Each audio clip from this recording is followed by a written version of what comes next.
Selamat sore. Assalamualaikum warahmatullahi wabarakatuh. Waalaikumsalam.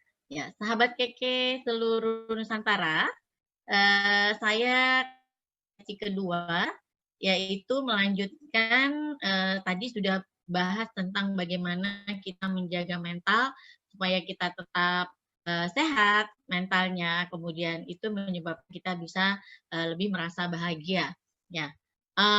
Oleh karena itu, saya akan masuk ke pembahasan tentang bagaimana ketika kita sudah, memiliki mental yang sehat, kita bisa mendampingi, anak-anak kita belajar dari rumah atau,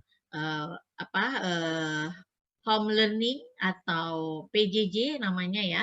Sebenarnya sih, bahasa PJJ, bahasa home learning itu sebenarnya di telinga tuh udah mulai-mulai gimana gitu ya Bu Rena ya, udah mulai boring, udah mulai aduh masuk ke titik jenuh, intinya seperti itu. Tetapi sebagai orang tua dan sebagai guru, kita tidak boleh merasa jenuh. Kita tetap harus mengkondisikan di mana masa ini adalah masa yang sangat-sangat penting karena tidak pernah terjadi sebelumnya dan kita tidak pernah mengalaminya. Jadi kita harus bisa mengkondisikan, menerima keadaan ini, tetap bersyukur ya, karena Allah berikan ini pasti ada tujuannya. Nah, dari sekian banyak hikmah, kita bisa petik hikmah yang paling dahsyat adalah Allah mengembalikan fitrahnya orang tua sebagai madrasah utama, sebagai pendidik utama. Jadi saya mau nyambungin nih, bagaimana tadi Bu Rena secara psikologis sudah membahas tentang mental yang sehat, bagaimana membangun mental yang sehat, kita juga harus siap untuk menyesuaikan diri dengan keadaan ini. Nah, kalau kita tidak siap, itu sudah pasti mental kita terganggu, begitu ya. Nah, oleh karena itu saya mau share dulu sebelum masuk ke materi, ada video yang lagi viral. Sebenarnya ini antara lucu dan sedih ya, tapi ini mungkin menginspirasi kita. Ya, AA izinkan saya share video. Mudah-mudahan bisa saya buka ini videonya. Nah, number 3. This is Justin. Ini cowok loh. Lihat mama. This is Justin. Ini cowok. Titik-titik likes to play soccer. Yaitu dia suka sepak bola. Berarti apa nih, cowok apa cewek? Cowok. Kalau cowok apa? Cowok he. Hi. Tulis number 3. Hi. Ini loh he. Iya, bacanya hi. Oke. Udah pernah lihat ya, teman-teman, yang lagi viral ini? Jadi begitu banyak tampilan-tampilan, kreasi-kreasi dan kreativitas orang di masa pandemi ini karena sudah mulai bisa menggunakan berbagai macam aplikasi digital sehingga bisa mereka merekam ya apa saja mereka lakukan di rumah lalu mereka sebarkan dipublikasi untuk orang banyak. Nah, tetapi apa yang bisa kita petik dari cerita yang barusan viral tadi? Kalau saya melihat dari sisi ekspresi anaknya sih enjoy aja belajar, ya Bu Rena ya. Anaknya bahagia meskipun ya rada ngeledekin emaknya dengan ekspresi wajah yang nganyun seperti itu, tetapi itu tidak menurut saya itulah anak-anak gitu ya. Mereka tetap mengekspresikan diri sebagaimana yang mereka bisa lakukan. Nah, tapi coba bandingkan dengan ekspresi emaknya.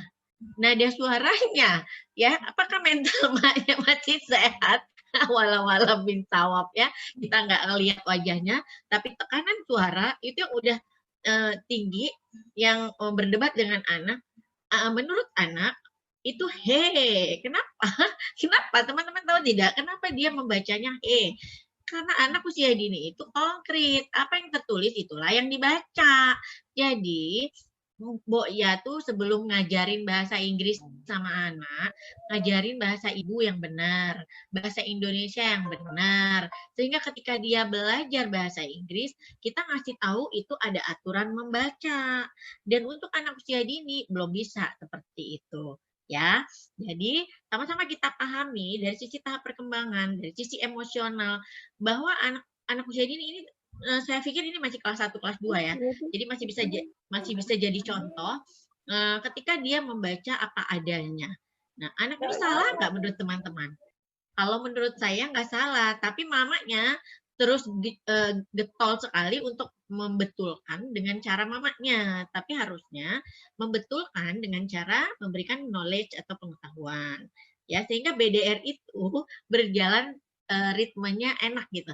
Mamanya enak, anaknya juga enak gitu ya. Mama nggak stres. Tapi akhir-akhir ini banyak sekali yang sudah menyampaikan bahwa mereka tuh udah mulai darah tinggi gitu, dari menjadi darting gitu ya. Itu tadi meme-meme yang ada di video-video yang viral. Nah, berangkat dari situ, saya ingin sharing dengan teman-teman semua dari ilmu psikologi yang teman-teman dapat dari Bu Rena, Miss Rena itu cukup menguatkan kita. Jadi kita belum tahu selama ini stres tuh gimana ngelolanya. Nah, tadi Miss Rena sempat tanya, Miss Yosi tuh kalau stres ngelolanya gimana? Ada satu cara mudah saya ngelola stres. Sangat gampang. Saya kalau stres makannya jadi banyak, ya. Seru kan? Jadinya saya nggak bisa pilihan yang lain. Kalau saya stres, udah pasti saya makan. Makan bisa 4 kali sehari dan bisa saya cari makanan apa saja yang saya suka. Dan kalaupun tempat makanan yang saya suka itu jauh, saya akan cari. Itu saking saya stresnya, ya.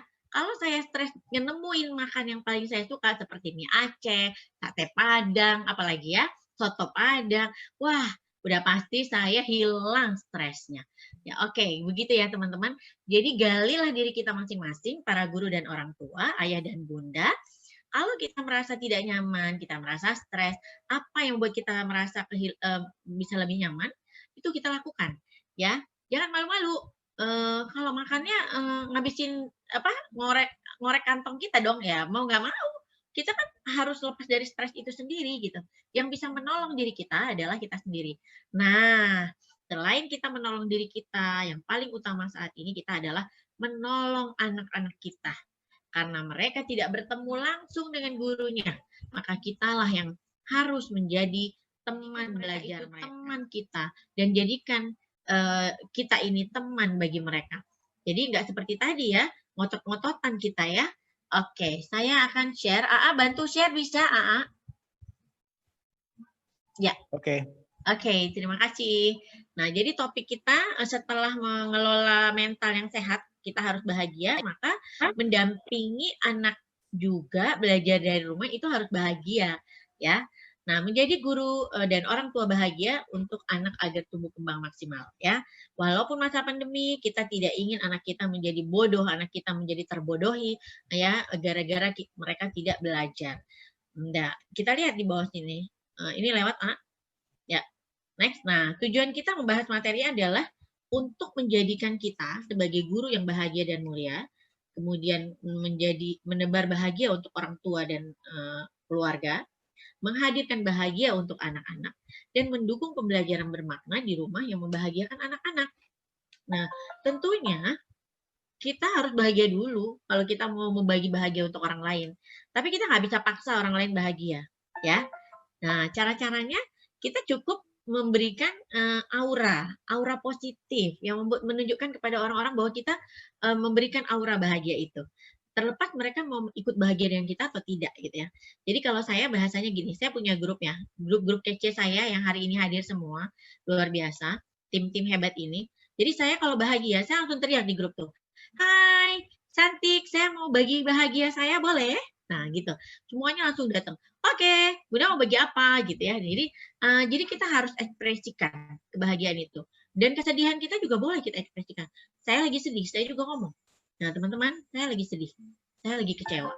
Coba dengerin cerita saya. Nah, kita butuh orang-orang yang menurut kita aman, menurut kita nyaman, untuk kita berbagi cerita. Ya, oke, next. Nah, ini fakta ya, teman-teman.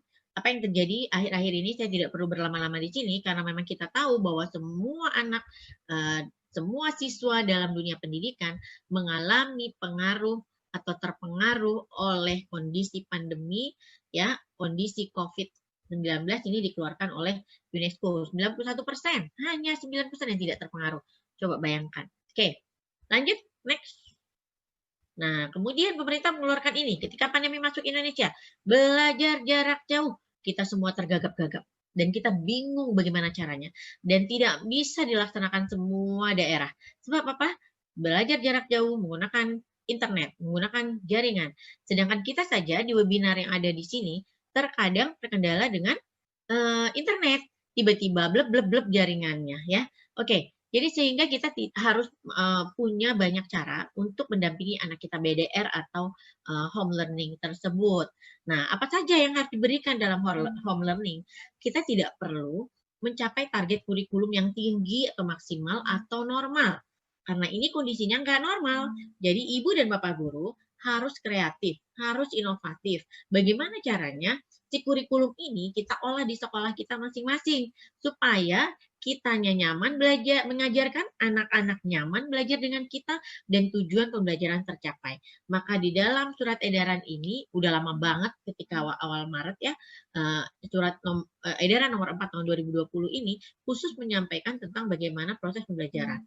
Jadi di sana hanya mencakup cakapan hidup, tidak terlalu banyak membicara akademik.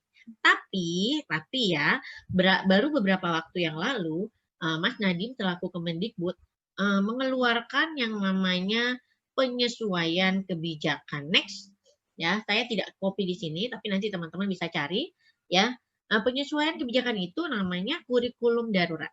Ya, jadi sudah mulai dipandu oleh kementerian, ya, bahwa kita boleh pilih KD-KD, capaian-capaian pembelajaran yang memang dibutuhkan oleh anak-anak, ya, yang memang harus kita bangun dalam kondisi seperti ini. Nah, saya pernah melakukan survei seperti ini tentang pembelajaran ya teman-teman. Di sini kita menanyakan kepada orang tua bagaimana sih perasaannya mengalami home learning ini. Nah, jawabannya macam-macam ya. Bagaimana sih kondisi PJJ atau BDN selama 3 bulan terakhir ini? Ini pertanyaannya sebelum masuk masa new normal ya. Jadi waktu itu jawabannya 37%. Maaf agak kecil banget nih 33% itu bicara di oranye, mereka mengatakan bahwa belajar itu kurang pendampingan guru, kurang bimbingan, ya. Kita akui memang sangat kurang pendampingan guru di dalam BDR ini. Tetapi mau tidak mau, guru tetap harus bergerak untuk anak Indonesia. Oke, next, ya. Apa yang dilakukan? Nah, ini dulu 6% ini yang kemarin dikeluarkan di awal, tapi sekarang sudah disesuaikan. Ada 43% yang sudah boleh melakukan tatap muka, yaitu jenjang SD, SMP, dan SMA di seluruh Indonesia, yaitu zona hijau dan zona kuning. Nah, untuk oranye dan merah tidak diperbolehkan untuk masuk, ya, tidak diperbolehkan untuk tatap muka. Oke, next. Nah, ini yang perlu saya bagi kepada para guru. Mungkin berulang-ulang saya bicara di webinar-webinar sebelumnya, bahwa tantangannya banyak. Yang membuat mental kita, membuat kita merasa tidak nyaman, tidak bahagia dalam kondisi seperti ini, itu banyak banget tantangannya. Terutama adalah akses internet. Kita yang di daerah jauh dari jangkauan internet, kita yang handphonenya terbatas, tidak mendukung, kita yang belum punya media untuk belajar jarak jauh, dan kita yang punya keterbatasan paket data, ya. Nah, tetapi ibu dan bapak guru, ayah dan bunda, ini semua jangan dijadikan masalah. Kita mencari solusi. Seperti apa solusinya? Ya, ini memang masalah, tetapi kita jangan berdiam diri di sini terlalu lama. Kita harus cari solusinya. Seperti apa kalau kita kekurangan kuota, ya? Bisa nggak sih kita di rumah untuk 5 anak, 3 anak, 2 anak, kita pasang wifi saja karena semua orang di rumah saja? Ternyata wifi atau jaringan internet, ya terserah mau pakai platform apapun, itu lebih meringankan beban kita untuk mengeluarkan biaya pulsa karena harus memesan data paket internet. Nah, saya di rumah berempat, jadi setiap hari saya nge-zoom itu dengan paket wifi itu sudah menjadi modal dasar saya dapat segudang ilmu, bertemu dengan pakar-pakar pendidikan seluruh Indonesia bahkan internasional. Saya ketemu dengan guru-guru hebat seluruh Nusantara bermodalkan wifi yang menurut saya itu jauh lebih hemat. Nah, sehingga saya tidak pernah beli paket data yang harus isi per minggu, per hari gitu ya, karena itu akan memberatkan. Nah, kemudian kita tidak punya gadget yang mendukung, misalnya terlalu banyak aplikasi bla bla bla, yang nggak penting buang-buangin aja, ya.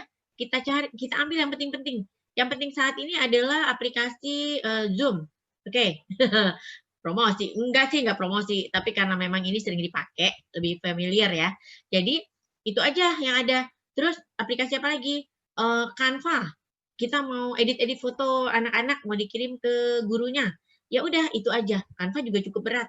Nah, foto-foto kalau sudah ada di handphone, sebaiknya disimpan di Google Drive ya.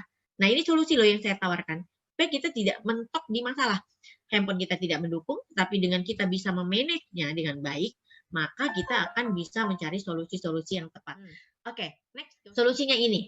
Ibu dan Bapak guru, ayah dan bunda, teman-teman, sahabat Keke Nusantara, kita harus move on ya.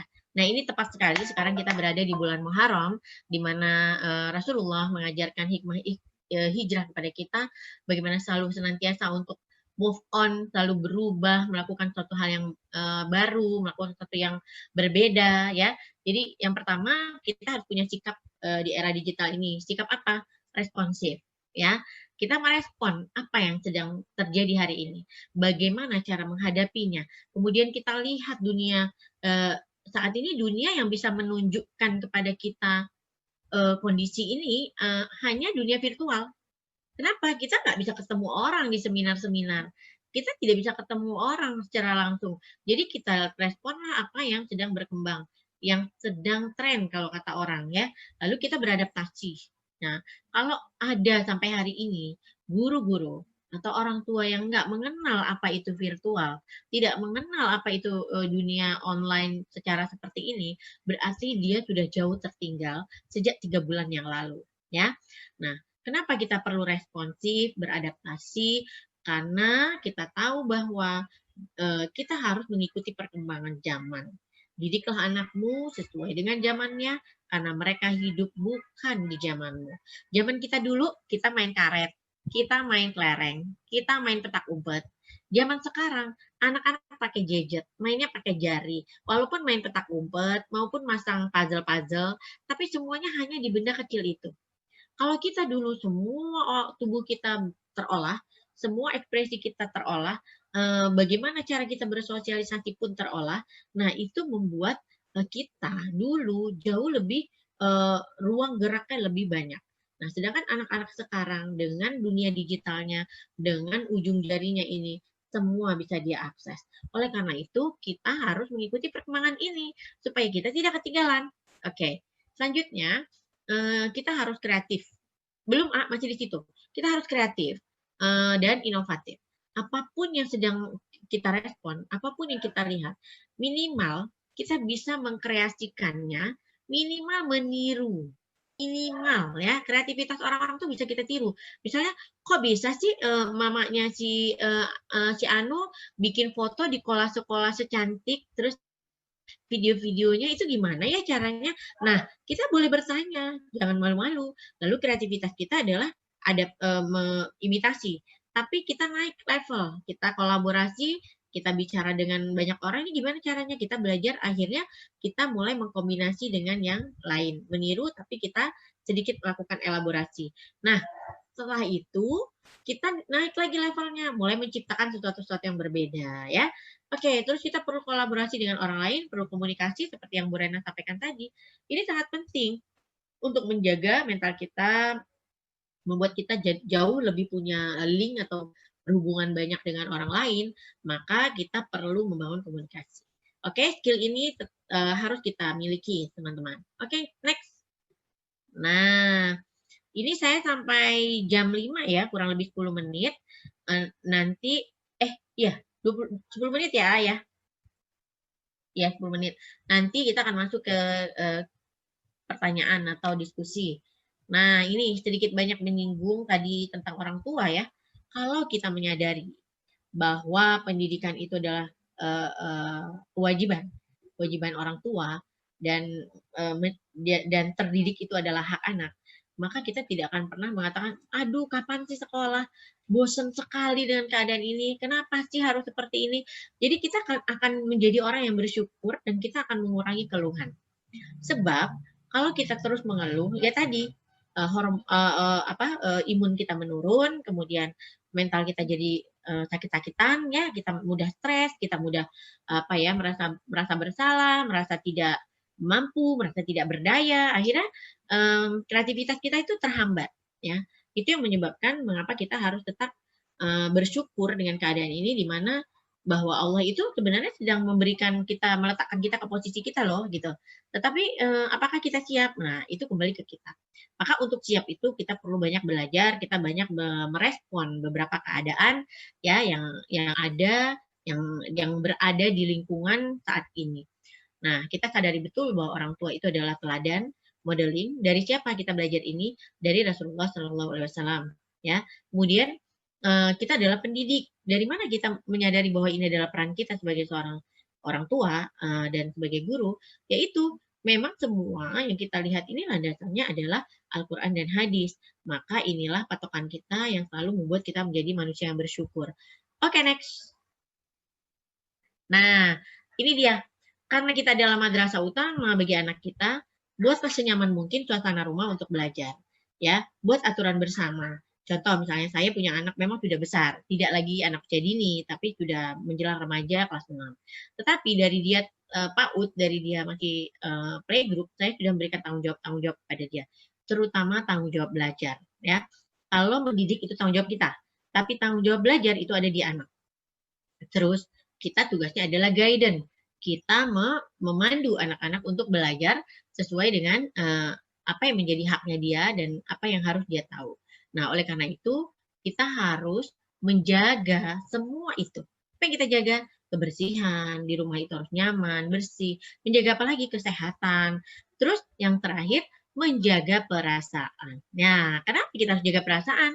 Karena kita tidak ingin ada dalam kondisi emosi yang tidak stabil. Kita selalu ingin bahagia. Pastinya kita ingin bahagia. Oke, sambil menyimak saya supaya ada interaksi di antara kita, teman-teman, sahabat KK seluruh Nusantara, baik di YouTube maupun di live IG, silahkan teman-teman hashtag orang tua bahagia kalau dia orang tua. Kalau dia guru, tulis hashtag guru bahagia. Kalau dia orang tua bahagia. Oke? Silakan mulai dari sekarang karena kita di room ini itu pasti sangat interaktif ya. Baik. Kita lanjutkan next. Belum ada yang hashtag nih. Ayo, hashtag 1, 2, 3. Hashtagnya guru bahagia. Oke, terima kasih. Hello di live IG juga boleh silakan menuliskan guru bahagia atau orang tua bahagia. Oke, terima kasih. Sudah mulai ada yang menuliskan. Oke, kita harus lihat nih, di mana letak kebahagiaan itu, di mana letak tidak bahagia. Apa sih yang disebut nggak bahagia itu? Tadi sudah disampaikan sama Bu Rena, Miss Rena, bahwa secara psikologis tidak bahagia atau unhappy itu bila kita cenderung marah, cenderung cemberut, cenderung ngajarin anak meledak-ledak gitu ya. Nah, kemudian apalagi murung, kemudian ngelihat orang bikin status kita yang marah, kita yang kepo, atau kita yang tiba-tiba nggak nyaman gitu, atau ngelihat orang bahagia kita tiba-tiba update status di media sosial yang nggak ngenakin gitu ya, misalnya alah apa sih pamer. Nah, itu nggak penting saudara-saudara, biarkan saja mereka mengekspresikan dirinya di media sosial. Kita pun punya cara untuk mengekspresikan diri kita. Terima kasih Bu Masmawati di live IG sudah menuliskan hashtag. Jadi teman-teman, tadi Bu Rena juga menyinggung bahwa kita nggak peduli orang lain mau nulis apa di media sosialnya, tapi biar kita tidak terganggu, kita nggak usah ribut, kita nggak usah balas, udah aja di remove, tidak berteman dengannya, itu aman mungkin menurut kita, no problem. Jadi kita harus mengambil sikap. Jadi kalau ada orang bahagia, orang bikin gini loh, sekarang ini kan era digital, di mana semua bergerak dengan ujung jari. Kalau ada ujung jari orang yang bergerak begitu cepat, itu tandanya dia responsif. Kalau dia responsif, artinya dia akan meningkatkan kreativitasnya. Dia bikin segala rupa kreativitas, dia buat macam-macam ya, dia bikin kelas webinar. Apa kita mau ikut gabung atau tidak, itu pilihan kita. Tapi janganlah kita merasa, oh, halah, sok aja tuh, sok-sok bikin gini. Nah, nggak penting kayak gitu-gitu ya teman-teman. Yang ada kita jadi sakit hati.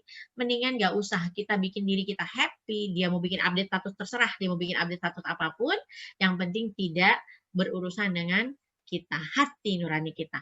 Jadi kita harus bahagia. Seperti apa bahagia itu? Mudah tersenyum, ramah, suka menyapa orang lain, berkreasi. Jadi bahagia itu bukan hanya dilihatkan oleh ekspresi ya. Bahagia itu ada dalam bentuk sikap ya. Mengambil sikap itu juga bahagia. Tiba-tiba teman-teman tidak nyaman, ada orang membuat status yang tendensius ya, memuat unsur sara misalnya, dan itu sangat-sangat tidak nyaman. Seperti apa bahagia itu? Mudah tersenyum, ramah, suka menyapa orang lain, berkreasi. Jadi bahagia itu bukan hanya dilihatkan oleh ekspresi ya. Bahagia itu ada dalam bentuk sikap ya.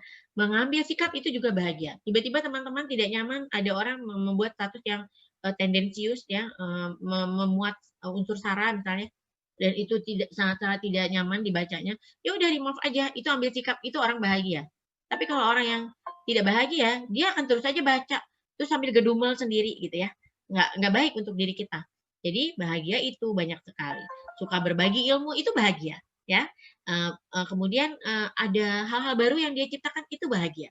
Jadi semakin kita menunjukkan kreativitas ya, itu menunjukkan kebahagiaan kita semakin tinggi. Jadi jangan pernah merasa berkolaborasi dengan orang lain itu membuat kita semakin kalah. Jangan. Saya merasakan betul.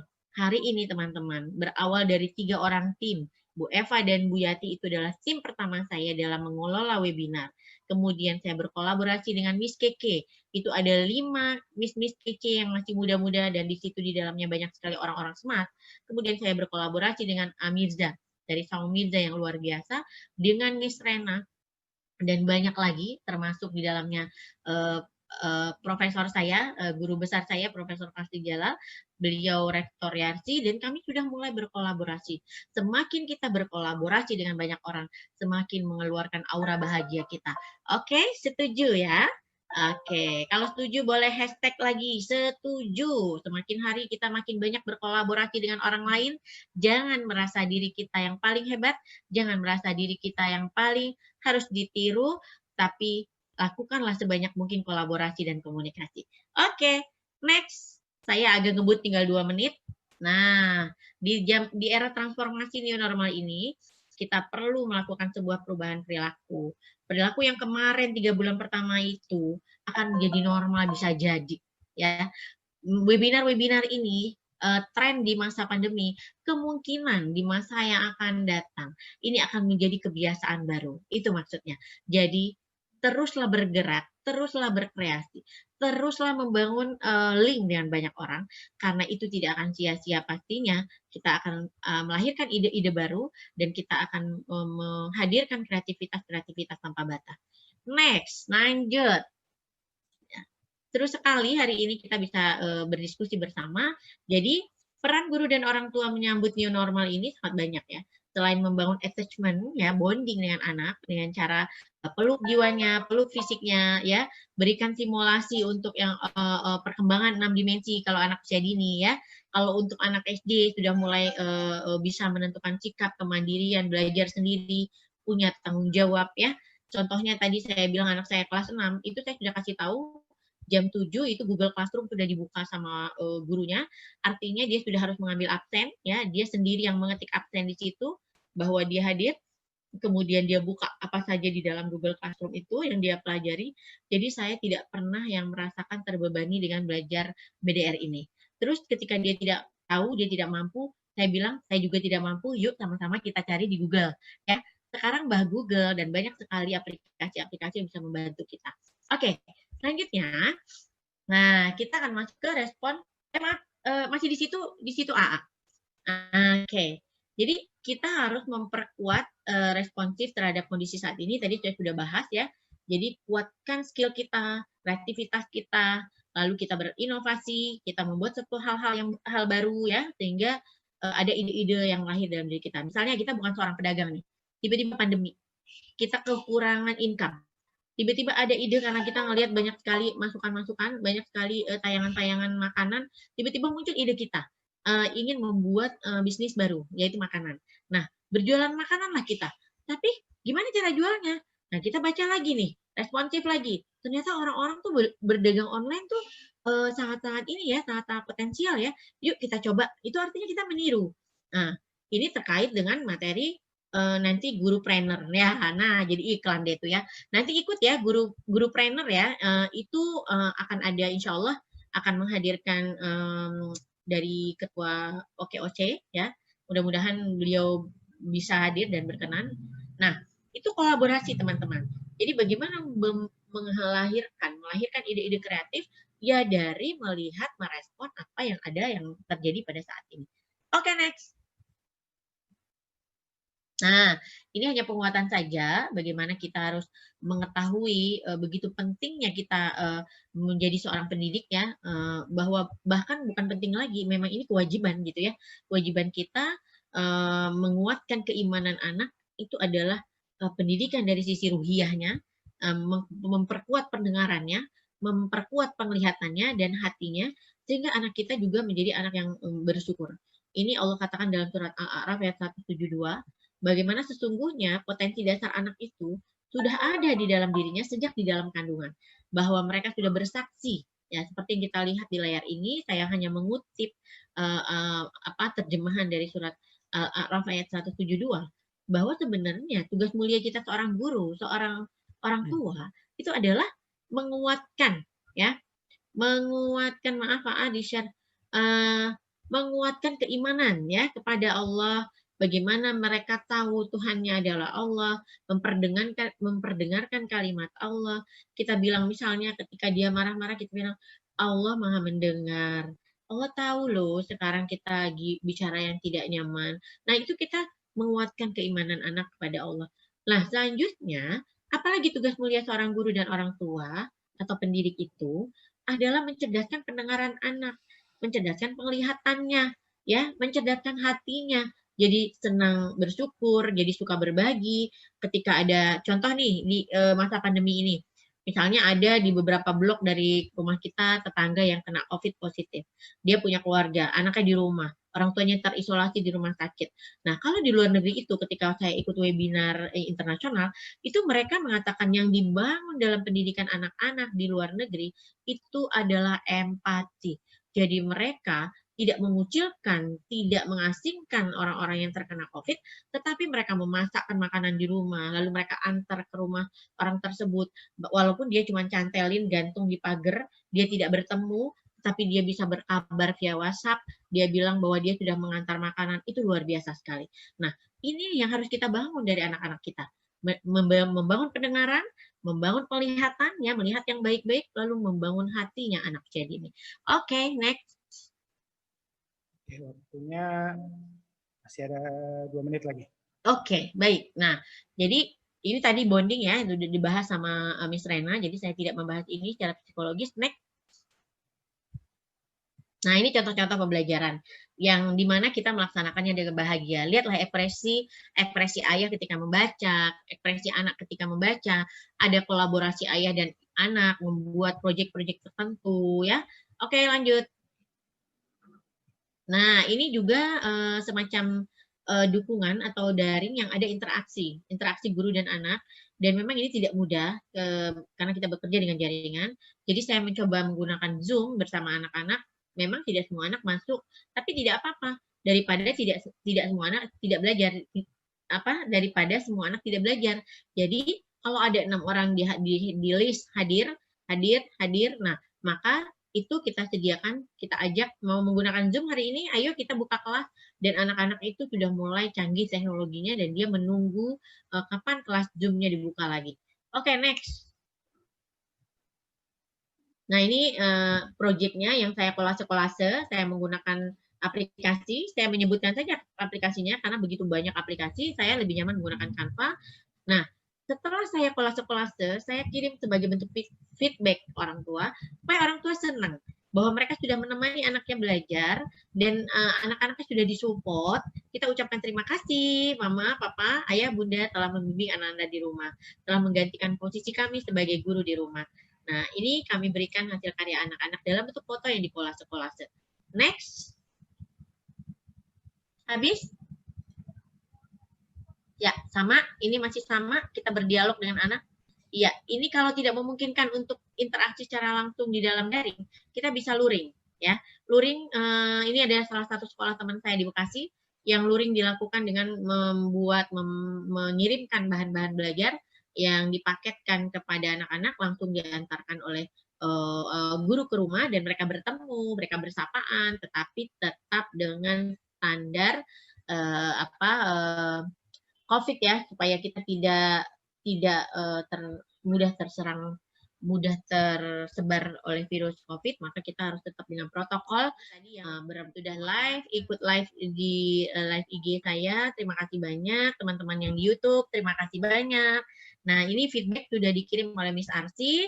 Materi saya sudah selesai, mudah-mudahan bisa dipahami dan kita bisa menjadi orang tua dan guru bahagia. Terima kasih. Assalamualaikum warahmatullahi wabarakatuh. Terima kasih untuk Miss Yosi ya, Miss Kece ini ya. Tadi sudah kita dengarkan dari Miss Rena, yang pertama dilanjutkan dengan Miss Yosi. Ya, mungkin sebelum, kalau ada yang mau bertanya boleh via chat ya. Mungkin untuk 1 atau 2 penanya dulu. Nah, sebelum ke yang bertanya, ini saya coba menyimpulkan dalam bentuk puisi atau pantun ya. Oke, pandemi bukan penghalang. Buat bahagia, jangan dibikin pusing. Stres harus dibuang. Virtual tetap terhubung. Kreatif dan inovatif bisa jadi solving. Guru dan murid tetap connecting. Oke, itu namanya puisi kayaknya dia ya. Puisi ya. Nah. Oke, silakan bagi ada yang mau bertanya bisa langsung via chat. Sudah ada atau mau ada closing statement dulu dari Miss Rena? Ada nih, ada yang bertanya nih. Oke, bertanya dulu. Stop share dulu. Oke. Stop share. Lupa. Nah. Ya, ada yang bertanya, Bunda bagaimana mengatasi emosi anak saat daring? Apakah Bu Emil itu melakukan daring sama anak muridnya? Itu pertama. Yang kedua, apakah anak-anak memiliki alat atau gadget sendiri? Itu pertanyaan kedua. Nah, jika anak mempunyai gadget sendiri, kemudian mamahnya sebagai guru juga sedang melakukan daring dengan anak usia dini atau dengan anak muridnya, itu artinya bisa saling komunikasi sama anak. Jadi anak bisa dibantu mandiri, ibunya juga tidak terganggu. Tapi itu dibicarakan sebelum pembelajaran. Jangan nanti ibu lagi daring, anaknya lagi ribet sendiri belajar, tiba-tiba datang. Mama, aku nggak bisa. Nah, akhirnya mamanya ribet sendiri ya, stres lah mamanya. Jadi kalau gitu, sebelum belajar, itu disepakati. Nah, kamu hari ini tugasnya apa? Yuk kita lihat. Itu biasanya kan guru ngirim duluan ya, kalau di WhatsApp atau di Google Classroom atau di mana gitu ya. Nah, sekiranya anak usia dini, TK, itu kan tidak dibatasi dalam waktu jam 7 sampai jam 8, jam 8 sampai jam 10 kan tidak begitu. Jadi kita lihat waktu yang diberikan guru untuk anak kita itu berapa lama, durasinya, kemudian boleh diselesaikan setorannya kapan. Kalau bahasanya para orang tua itu setoran. Kalau saya tidak suka nyebut setoran, sebab apa? Yang disetor tuh uang. Ya, saya nggak mau nyetor pekerjaan sama guru. Saya mau kasih informasi bahwa anak saya sudah belajar, saya akan informasikan kembali. Jadi saya nggak mau bilang itu setoran ya, walaupun banyak sekali orang yang mengatakan, saya belum setor nih, saya belum setor gitu ya. Nah, jadi ibu sepakati dulu dengan anak sebelum pembelajaran dimulai. Nah, setelah itu kita bikin kelas masing-masing. Seperti saya, ruang belajar saya ada di pojok sini, ini kelas saya. Jadi sampai tetangga saya tahu kalau saya habis kelas. Apa buktinya saya habis kelas? Biasanya saya habis keluar dari rumah itu dalam kondisi saya cantik dan rapih karena saya udah habis kelas gitu. Jadi tetangga saya tahu kalau saya punya kelas. Nah, ketika pagi kita tahu semua orang kredit dengan kelas masing-masing. Karena kelas pindah ke rumah. Jadi saya sering ada update status bahwa rumahku sekolahku, rumahku kelasku. Jadi saya bahagia dengan kalimat itu gitu. Nah, terus anak saya tidak harus terganggu karena dia punya alat sendiri. Nah, bagaimana kalau tidak punya alat sendiri? Nah, ini yang harus kita akalin. Kalau dia anak usia dini, dia tidak harus di jam yang sama. Nah, biasanya kalau SD itu memang semua serentak dari jam 8 sampai jam sekian, gurunya kasih jeda waktu, kasih durasi waktu. Padahal sebenarnya teman-teman, maaf sekali saya katakan, kalau belajar BDR PJJ, ini ada banyak bu guru ya di sini, mohon didengar. Kita enggak mindahin sekolah ke rumah. Ingat itu, kita tidak mindahin sekolah ke rumah. Kita ingin membangun anak-anak kita semangat belajar, tapi tanpa harus memindahkan sekolah ke rumah. Ya, artinya apa memindahkan sekolah ke rumah? Jamnya harus tepat, dari jam 7 sampai jam 10, nggak boleh lewat. Ya enggak gitu juga. Karena kalau pagi semua orang kredit, anaknya 5, gadgetnya 1, kepikiran nggak sama kita solusinya? Enggak kan? Itulah yang membuat orang tua darting. Jangan sampai kita sebagai guru yang membuat orang tua kita darting. Oke? Jadi ingat. Nah, orang tua juga nggak boleh diem aja. Anak kita 4 nih, handphone 1, laptop 1, makainya gantian. Gimana caranya? Komunikasikan dengan guru. Bu, Bapak, saya anaknya 4. Saya punya handphone 1, saya punya laptop 1. Jadi, saya akan bagi waktu jam segini sampai jam segini anak saya yang ini. Yang jam segini sampai yang segini anak saya yang ini. Boleh nggak begitu, Pak? Boleh nggak begitu, Bu? Maka Ibu guru dan Bapak guru harusnya lebih fleksibel. Harus memahami kondisi keluarga.